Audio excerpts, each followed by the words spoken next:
Welcome back, Captains, to Starfleet Academy Online. I'm Hale Bohse, your host and instructor for this series, and in this episode, we're going to be talking about the mission button on the minimap interface.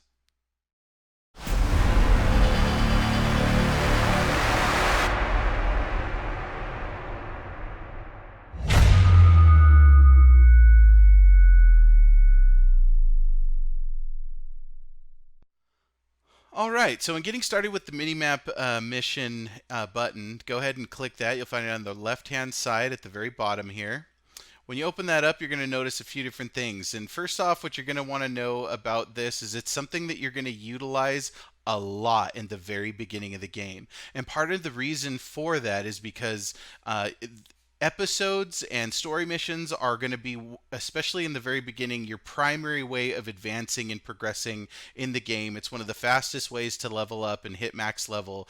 Go ahead and do them. They're very enjoyable. And to explain more about them later, I'm going to have Lant come in and explain. But for now, I just want to tell you a little bit about the overview, which is the tab we're in right now. So if you take a look, it just shows you what events are going on currently, what episodes are currently featured that might have to do with an event or something or some other special thing that they might be doing. Once in a while, they run a missions like Hearts and Minds, and that mission, if you complete it, at the end, one of the rewards is giving your character the ability to do something called the zombie dance, which is like the thriller, which is pretty cool, and it doesn't really affect your gameplay, but it's a really neat kind of a thing. So look out for events and things like that. Currently, if you go to the events tab, you'll notice that right now, at the end of 2019, we're in Q's Winter Wonderland event, and it's one of those special events where you actually can get a tier 6 starship just for doing missions on a daily basis 20 times in a row. And so if you do that, you can claim this tier 6 starship, and a lot of times they can be pretty awesome for the consoles and starship traits that they can offer. But moving forward and to talk to you about, I think, one of the more important pieces about this particular tab, and the tab you're probably going to use most often, and that's the episodes tab. Lant, why don't you tell us a little bit about that? Yeah, so as Bose rightly said, this is a very important tab for beginning players. Uh, Now, something I want to point out is that you can actually skip quite a lot of the missions on the mission journal right to the very end. However, there are some missions that you are required to do, just so you know. But I do recommend that you actually play each mission concurrently from the start until you get to level 11. That definitely that's a good way how you get a good feel and unlock duty officers, which we'll get into in another video. Um, and it'll also help you, level up a bit faster. Uh, but what we'll also do in another video is we're going to discuss how some of the missions give unique rewards and how we can actually use some missions for getting around sector space a little quicker. But next, we're actually going to talk about the next tab, which is available. Now, that's basically just missions that you don't require to go anywhere to get. Now, these are usually some unique missions, not ones that you have to do through the normal mission journal, uh, that either give accolades or give unique items. Just ones that are outside that you can do if you're wanting to have a unique story or do something slightly different, uh, or just do something a bit fun.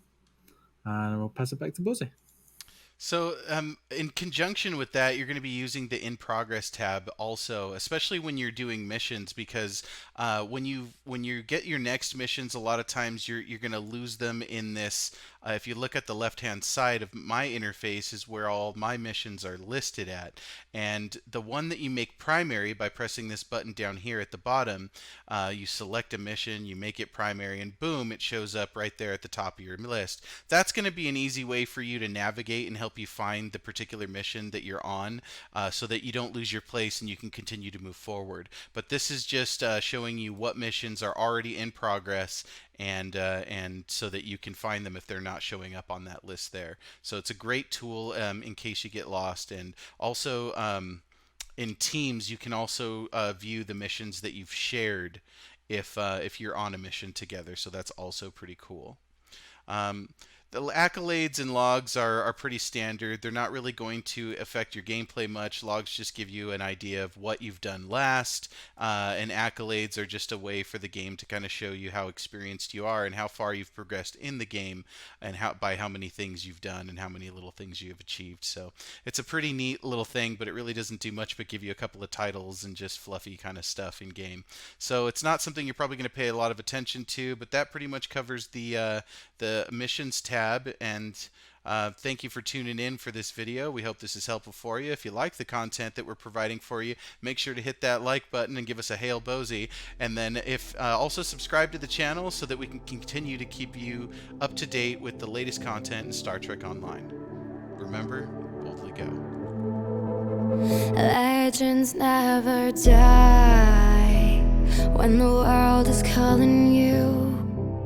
Can you hear them screaming out your name? Legends never die, they become a part of you.